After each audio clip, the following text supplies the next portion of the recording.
Maximum 90-95 ভাগ হাত এখানে উঠে যাবে যে আপনারা এই জুলুমের শিকার।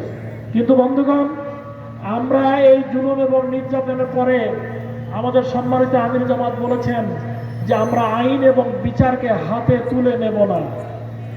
আমরা কোনো অশান্তি সৃষ্টি করি নাই।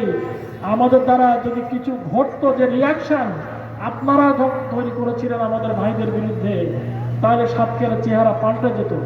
কিন্তু পরম ধৈর্যের সাথে, সহনশীলতার সাথে আমরা এই পরিস্থিতি মোকাবেলা করেছি।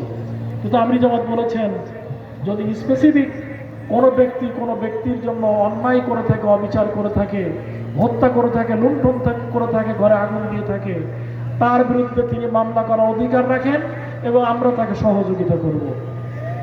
অতএব আমি আমার কথা বাড়াতে চাই না, আমি শুধু দোয়া নেওয়ার জন্য আসলাম। এই বিজয়ের পরে আপনাদের যে আবেগ অনুভূতি আমরা লক্ষ্য করেছি, আলহামদুলিল্লাহ, এটাকে ধরে রাখতে হবে, এটাকে কাজে লাগাতে হবে। দিন কায়েম না হওয়া পর্যন্ত, ইসলামের বিজয় না হওয়া পর্যন্ত আমাদেরকে এই সংগ্রাম অব্যাহত থাকবে। আপনারা জান দিয়েছেন, আপনারা মাল দিয়েছেন, আপনারা মশার কামড়ে বাঁশ বাগানে, কখনো ধান খেতে, কখনো এখানে ওখানে ঘুমাতেও পারেননি, চরম নির্যাতনের শিকার হয়েছেন, মামলা জর্জরিত হয়েছেন।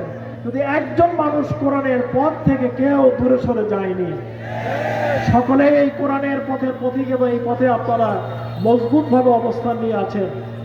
আমি ওই দিন হব শান্ত, আমরা ওই দিন হব শান্ত যতদিন পর্যন্ত আল্লাহর এই দুনিয়ায় ইসলামী রাজ, কোরআনের আইন চালু না হবে, ততদিন পর্যন্ত আমরা ক্ষান্ত হব না, আমরা শান্ত হব না। আমরা এই কাজ অবিরামভাবে আমাদের চলতে থাকবে।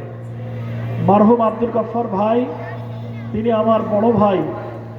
আমি সাক্ষ্য দিচ্ছি, আপনাদের কৃতি সন্তান, আপনাদের ইউনিয়নের স্বনামধন্য চেয়ারম্যান, তার যে চরিত্র এবং তার যে আখলাক ছিল, তিনি আমার বয়সে বড়, কিন্তু কাছে আসলে একজন শিশুর মতন তিনি তার নিজেকে হাজির করতেন। অতএব তার ইন্তেকালও হয়েছে, যেমন মানুষ তার ইন্তেকালও আল্লাহ তাআলা কবুল করে নিয়েছে। এহরাম পরা অবস্থায়, এহরামের কাপড় পরা অবস্থায় তিনি হজের কর্মরত অবস্থায়, কার্যক্রমে কর্ম অবস্থায় তিনি দুনিয়া থেকে বিদায় নিয়েছেন। আলহামদুলিল্লাহ, আমরা দোয়া করব যে রব্বুল আলামিন তার হজকে তুমি মাবরুর হজ হিসেবে কবুল করে নাও, তাকে তুমি জান্নাত দান করো। এই ইউনিয়নবাসী আমরা তারকে হারিয়ে যে কষ্ট পেয়েছি, রব্বুল আলামিন তুমি আমাদেরকে উত্তম যাজা এবং খায়ের দান করো।